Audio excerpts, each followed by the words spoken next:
Olá, bom dia, bom dia. Aqui é Letícia Vidigal do Ho'oponopono Anjos. E nós tivemos um problema aqui com a conexão, mas agora já estamos de volta com mais uma leitura e estudo do livro O Poder do Subconsciente, do Dr. Joseph Murphy, capítulo 16.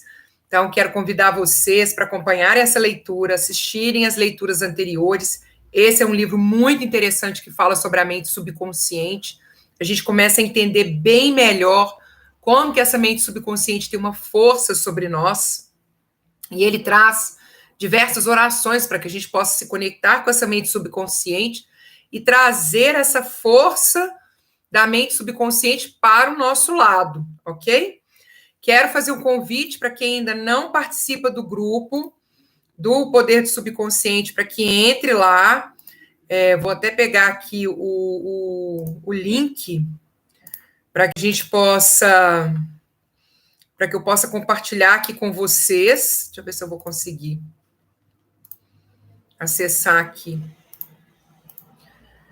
Para quem quiser participar do grupo, engraçado, agora eu não estou conseguindo copiar o link, mas depois eu passo para vocês, para que vocês possam entrar e participar do grupo. Então, bom dia, Arlete, bom dia para quem está chegando. Gratidão pela presença de vocês, deixem o like aí de vocês, e vamos aí para a nossa leitura do capítulo 16, ok? A prática da empatia nas relações humanas. Há pouco tempo, recebi a visita de uma moça chamada Alice O. Ela me disse que há muito tempo odiava outra moça, uma colega de trabalho. A razão desse ódio, descobri, era o fato de a outra ser mais bonita, mais feliz e ter mais dinheiro do que ela. Bom dia, Alice. O golpe de misericórdia ocorreu quando a outra noivou com o executivo-chefe da companhia, pessoa por quem Alice sentia grande e antiga admiração. Um dia após o casamento, a mulher que tanto odiava foi ao trabalho em companhia da filha de um casamento anterior. Alice não sabia que a colega tinha uma filha, ou mesmo que já fora casada. Devido a um problema congênito, a menina usava um aparelho de metal na perna. Alice ouviu-a dizer à mãe: Mamãe, é aqui que trabalha agora o meu novo pai? Eu adoro esse lugar, porque está cheio de gente boazinha. Meu coração subitamente abriu-se para aquela menininha, contou Alice. Eu sabia como ela devia sentir-se feliz. Tive uma visão de como a mãe dela devia sentir-se feliz, a despeito das desvantagens que eu jamais soubera existir. De repente, caí de amores por ela. Fui à sala onde trabalhava e lhe desejei todas as felicidades do mundo. Eu fui sincera no que disse. Nesse momento, a Alice sentiu o que os psicólogos denominam de empatia. Não é a mesma coisa que simpatia, com a qual compreendemos os sentimentos dos outros. É mais do que isso. Significa projetar-se mentalmente e vivenciar as atitudes e os estados mentais de outra pessoa. Quando a Alice projetou o seu estado mental ou o que sentia no fundo do coração, na mente daquela mulher, foi como se começasse a pensar por meio da experiência da outra. Pensava e sentia como ela, e também como a criança, porque se projetara nela também. Em qualquer ocasião em que sentir tentação de ferir ou pensar mal de alguém, projete-se mentalmente na mente de Moisés e pense a partir do ponto de vista dos 10 mandamentos. Se tem tendência para ser invejosa, ciumenta, irritada, projete-se na mente de Jesus. Pense a partir dessa perspectiva e sentirá no âmago do seu ser a verdade das seguintes palavras: amai-vos uns aos outros. Apaziguar jamais dá resultado. Não permita, bom dia, Ana Flávia, seja bem-vinda. Não permita que ninguém se aproveite de você e consiga o que quer com crises de mau humor, de choro e outras formas de chantagem emocional. Essas pessoas são ditadoras que tentam escravizá-lo e obrigá-lo a fazer o que querem. Seja bondoso, mas firme, e recuse-se a ceder. Apaziguar jamais dá resultado. Recuse-se a contribuir para a má conduta, o egoísmo e a possessividade dessas pessoas.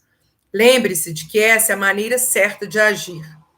Você está aqui para realizar seu ideal e permanecer fiel às verdades e aos valores espirituais eternos da vida.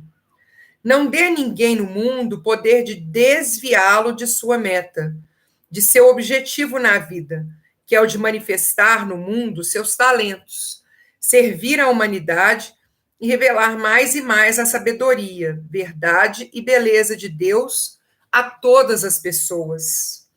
Permaneça fiel a seu ideal. Aceite definitiva e absolutamente que tudo que contribuir para a sua paz, felicidade e realização pessoal terá que ser necessariamente uma bênção para todos que caminham sobre a terra. A harmonia da parte é a harmonia do todo, porque o todo está na parte e a parte está no todo. Tudo que você deve ao outro, como diz São Paulo, é amor, e amor é a aplicação da lei da saúde, da felicidade e da paz de espírito. Então, tudo que você deve ao outro é amor, e amor é a aplicação da lei da saúde, da felicidade e da paz de espírito. Então, a pessoa que diz para você que te ama, mas que tira a sua saúde, tira a sua felicidade e tira a sua paz de espírito, ela está com um conceito, ela está com um conceito equivocado a respeito do amor. Então, vamos lá para as dicas úteis em relações humanas. 1. Sua mente subconsciente é um gravador que reproduz seus pensamentos habituais. Pense o bem dos outros e estará realmente pensando bem de si mesmo. Pensamentos de ódio e ressentimento são venenos mentais. Não pense mal dos outros, porque, ao assim fazer, você pensa mal de si mesmo. Não pense mal dos outros, porque, ao assim fazer, você pensa mal de si mesmo. Você é o único pensador no seu universo particular, e seus pensamentos são criadores. Sua mente é um instrumento criador. Por conseguinte, o que pensa e sente sobre o outro, você está trazendo para a sua própria experiência. Esse é o sentido psicológico da regra áurea. O que gostaria que os outros pensassem de você, pense a respeito deles. Olha só, hein, gente, isso é forte. O que você gostaria que os outros pensassem de você, pense a respeito deles. Enganar, roubar, privar com dolo outra pessoa traz-lhe carência, perda e limitações. A mente subconsciente grava suas motivações, pensamentos e sentimentos. Se eles são negativos, perda, limitações e problemas surgem de maneiras incontáveis na sua vida. O que você faz aos outros, faz a si mesmo. O que faz, a bondade que demonstra, o amor e os bons votos que envia, voltarão a você multiplicados muitas vezes. Você é responsável pelo modo como pensa sobre o outro. Lembre-se, o outro não é responsável pela maneira como você pensa dele. Seus pensamentos são reproduzidos. O que é que você, neste momento, está pensando sobre ele? Amadureça emocionalmente e permita que os outros discordem de você. Eles têm o direito de assim proceder. E você também, o mesmo direito de discordar deles. Mas você pode discordar sem ser desagradável. Vamos ver a dúvida da Ana Flávia antes da gente continuar. Quando temos um pensamento negativo sobre alguém, que ferramenta podemos usar para neutralizar o que já pensamos? Aí, no caso, pensando no Ho'oponopono, né? Para poder auxiliar. Então, a ferramenta que eu gosto para a questão de relacionamentos são as 4 frases, né? Sinto muito, me perdoe, te amo, sou grato. Então, eu estou pensando mal de alguém, né? Porque aquela pessoa me fez mal, porque a gente teve um problema, porque aquela pessoa não concordo com ela, não gosto do jeito dela, etc, etc. Entra com as frases para poder cortar essa energia e recordar, nos recordar de forma consciente, né, para que a gente se lembre, tenha consciência de que essa pessoa está na nossa vida a partir das memórias que nós compartilhamos. Então, eu sinto muito pelas memórias compartilhadas, me perdoe pelos momentos que nós estivemos juntos, ou por essa energia que nós estamos ali, que nós estamos aqui compartilhando e que estão se manifestando para mim, para nós, através da forma como você age contra mim. Te amo, sou grata. Te amo pela oportunidade de purificação, sou grata por essa oportunidade de limpeza, por essa liberação.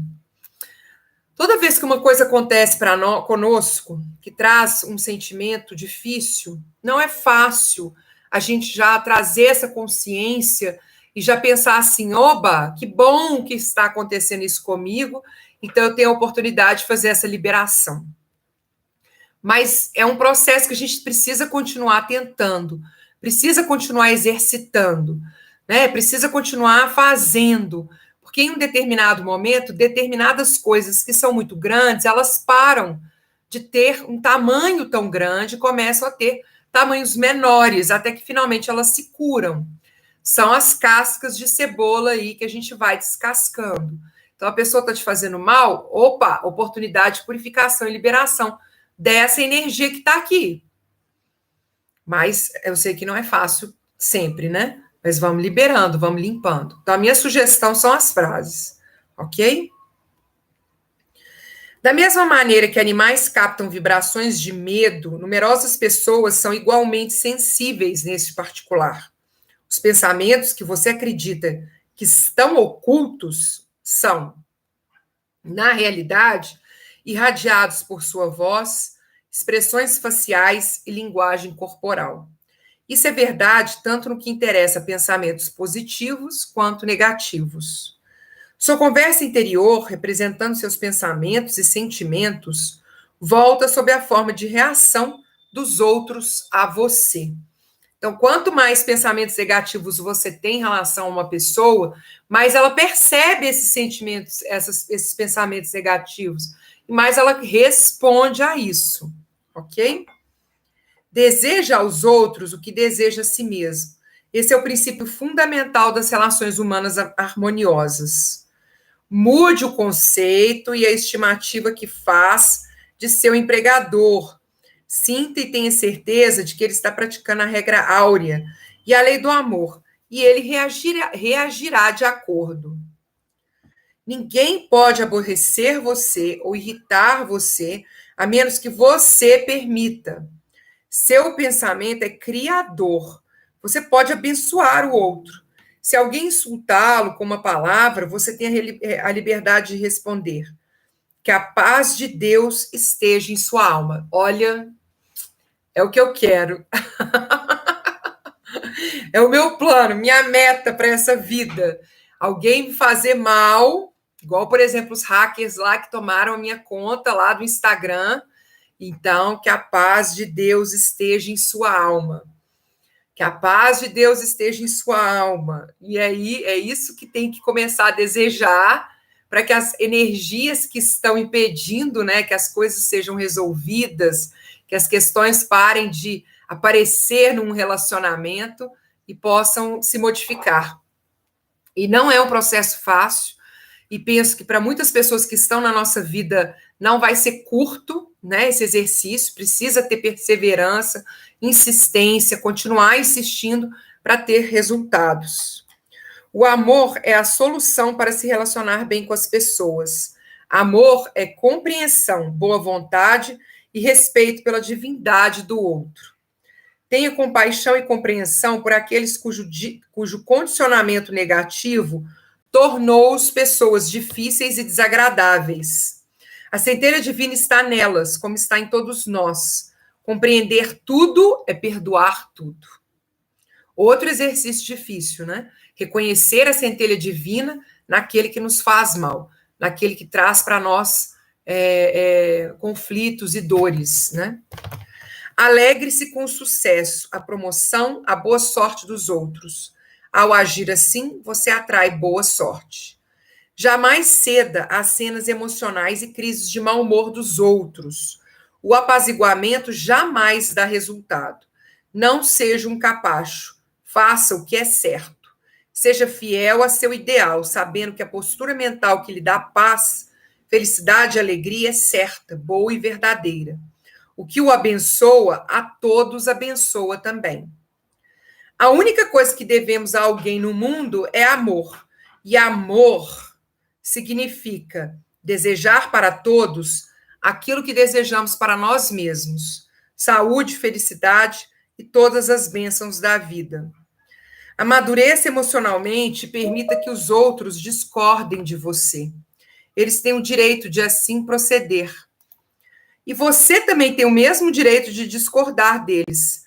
Mas você pode discordar sem ser desagradável. Então, essas dicas aqui de relacionamentos, elas estão muito poderosas, né? Muito fortes, principalmente no sentido de que a gente precisa reconhecer aquilo que nós trazemos dentro de nós em relação a outras pessoas, primeiramente, assim, né?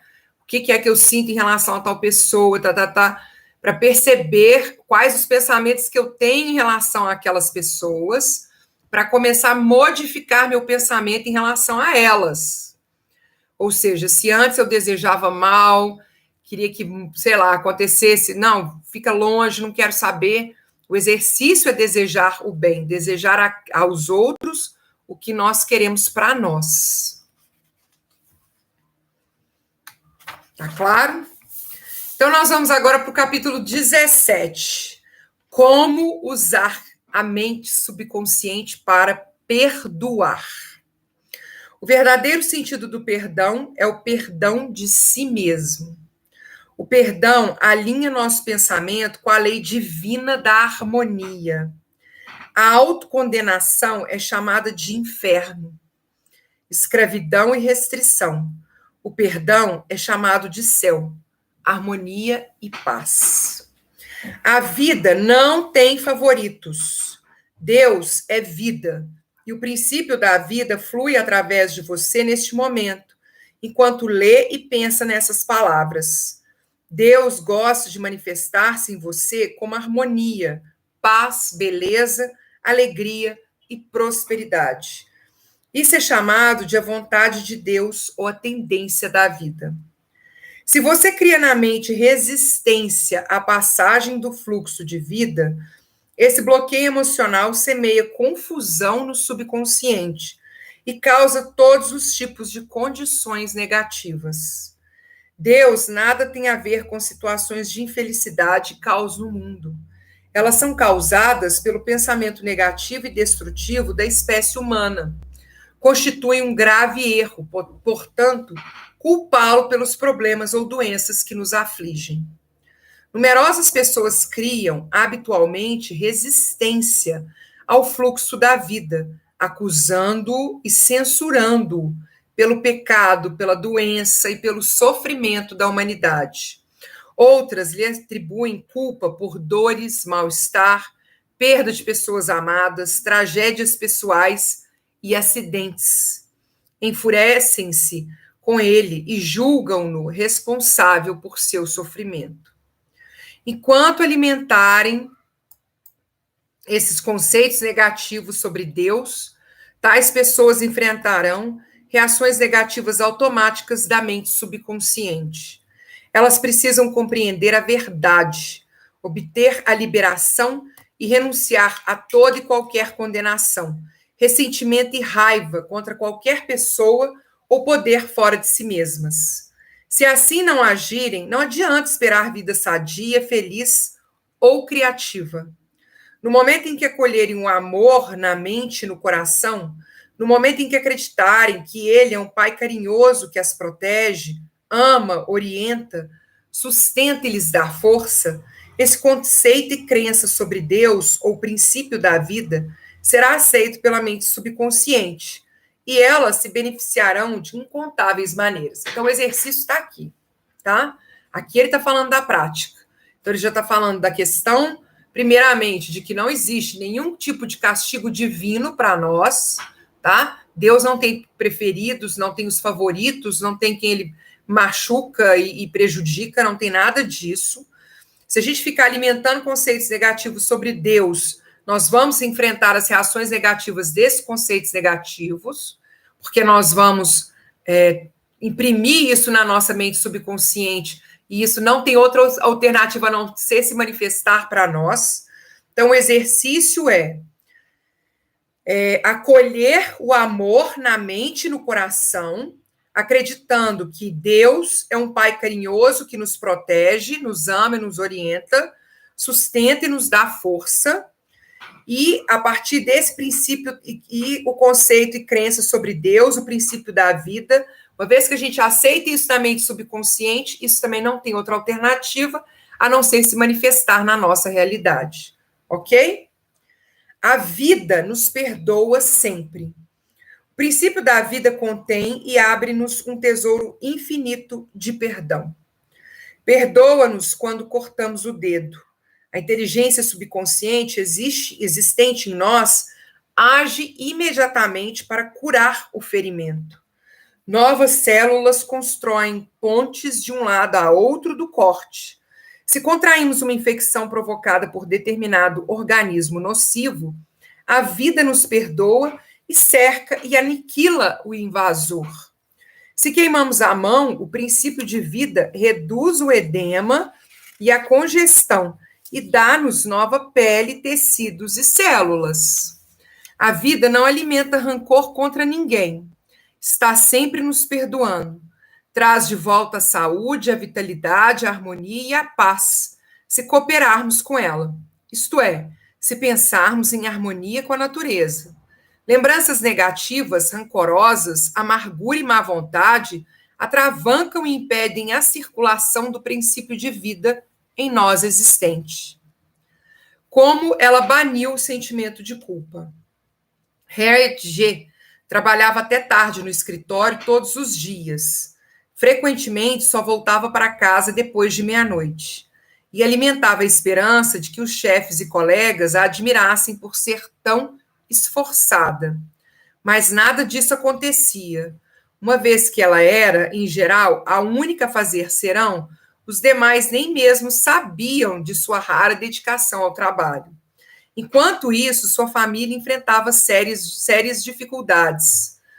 O marido e os 2 filhos mal sabiam como ela era.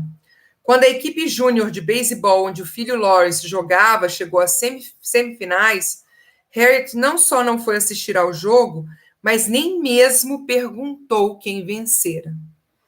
Para complicar ainda mais as coisas, o médico disse-lhe que sua pressão arterial estava ficando perigosamente alta. Harriet veio me procurar quando o marido lhe disse que queria separação. Perguntei-lhe por que o excluíra de sua vida e demonstrava tão pouco interesse pelos filhos. No princípio, ela explicou que era obrigada a trabalhar tanto assim, simplesmente para conservar o emprego. Perguntei-lhe se os colegas trabalhavam tantas horas extras como ela. Não, reconheceu. Os outros cumpriam um horário normal e em nada eram mais competentes do que ela. Sugeri-lhe o motivo por que ela achava que trabalhava tanto. Há alguma coisa corroendo por dentro, disse eu. Se não houvesse, você não trabalharia dessa maneira. Você está se punindo por alguma coisa. Por algum tempo, ela resistiu à sugestão. Insistiu que seus hábitos de trabalho eram normais e que outros sim é que eram preguiçosos. Finalmente, contudo, reconheceu um profundo sentimento de culpa. 15 anos antes, com a morte do pai, fora testamenteira do espólio e deliberadamente deixara de entregar uma grande soma ao irmão mais moço. Por que você fez isso? Perguntei. Foi questão de cobiça? Claro que não, respondeu ela. Meu irmão, bem, ele tinha um gravíssimo problema com drogas. Eu sabia o que aconteceria ao dinheiro se eu entregasse a ele. Disse a mim mesma que estava economizando para quando ele conseguisse largar o vício. E perguntei. Harriet respirou profundamente. Isso nunca aconteceu. Ele se suicidou. Talvez não tenha premeditado, mas o resultado foi o mesmo. Ele tinha apenas 26 anos. Eu pensei muito nisso. O que teria acontecido se eu não tivesse ficado com o dinheiro? Talvez ele o tivesse usado para pagar um programa de reabilitação e poderia ainda estar conosco. É culpa minha por ele ter morrido. Perguntei: se pudesse fazer tudo novamente, o que faria? Não sei, respondeu ela sacudindo a cabeça, mas sei que me esforçaria mais para ajudá-lo em vez de censurá-lo, porque ele tinha um problema. Mas na ocasião, você achou que tinha razões para agir assim? Perguntei. Achou que fazia a coisa certa? Claro, retrucou ela, mas agora acho que agi mal. O dinheiro não era meu. De modo que agora você não faria a mesma coisa? Não, não faria, disse ela, o rosto sério. Mas isso não importa. Eu jamais poderei ser perdoada pelo que eu fiz. Roubei meu próprio irmão e ele morreu. É apenas justo que Deus me castigue. Eu mereço isso. Forte, né, gente? Olha que incrível. É uma definição de que ela não merece ser perdoada e merece que Deus a castigue. Expliquei-lhe que Deus não estava castigando, ela mesma estava se punindo. Se usar mal as leis da vida, você vai sofrer como consequência. As forças da natureza nada têm de más. O uso que lhe damos é que determina se produzirão bons ou maus efeitos. A eletricidade, ela não é má. Depende-se de se você a usa para iluminar sua casa ou aplicar um choque fatal em alguém.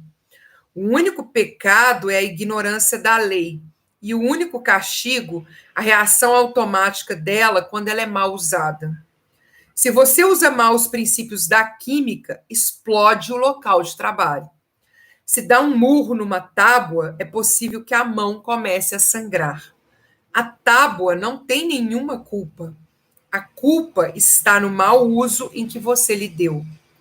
No fim, consegui ajudar Herd a compreender que Deus não condena nem castiga ninguém. Seu sofrimento era devido à reação da mente subconsciente à sua maneira negativa e destrutiva de pensar. O que ela precisava era de perdão, mas também saber que o verdadeiro do sentido do perdão é o perdão de si mesmo. O perdão alinha nosso pensamento com a divina lei da harmonia. A autocondenação é o inferno, prisão e restrição. E o perdão, o céu, harmonia e paz.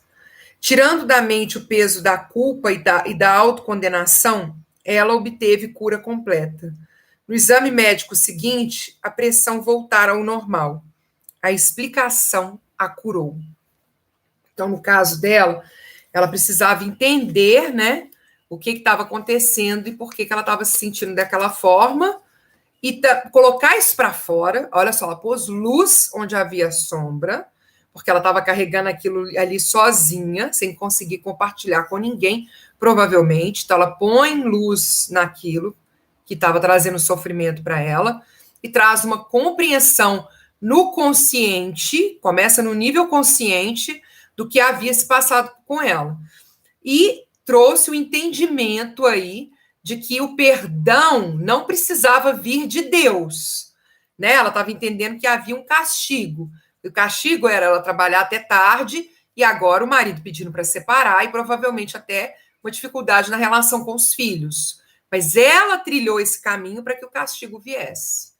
Um castigo mental dela ali, do que estava acontecendo com ela. Não porque Deus conduziu esse castigo. Ok? Bom dia, Sônia. Seja bem-vinda de Pindamonhangaba. Não sei se eu estou falando direitinho. Seja muito bem-vinda. Então, queridas, é isso. Queridas e queridos, não sei mais quem está aí. Quero agradecer a presença de vocês nessa leitura. Vou terminar aqui porque eu achei esse fechamento aí bem forte, essa mensagem mandada para nós bem forte, né, daquilo que a gente precisa olhar, se não somos nós mesmas que estamos nos castigando com as escolhas que nós fazemos a partir de algo que a gente acredita que merece ser punido pelo que a gente fez, né? E aí nós continuamos a nossa leitura na segunda que vem. Então, é feriado na segunda-feira, mas eu devo fazer a leitura assim mesmo, tá? Eu vou informar para vocês direitinho. Se eu não for fazer, eu informo também. Eu deixo lá nas redes sociais, lá no Instagram, ho'oponopono.anjos. Então, quem não está seguindo, começa a seguir lá, para que vocês possam acompanhar a nossa programação de leitura, que agora acontece segundas, terças e quintas, às 11h30, ok? Então, eu não quero ficar sem fazer a nossa leitura semana que vem, não, apesar do feriado. E aí, se vocês não puderem assistir na hora, assistam depois. A leitura está toda aí no nosso canal do YouTube, então fiquem à vontade para fazer a leitura. Não se esqueçam de deixar o like de vocês, ok? Ele é muito importante e nós nos encontramos aí. Hoje tem 15 horas no Instagram, um encontro com a Fernanda Carvalho, e a leitura volta segunda-feira, às 11h30. Mahalo de coração pela presença de vocês e até lá. Aloha, tchau, tchau. Gratidão.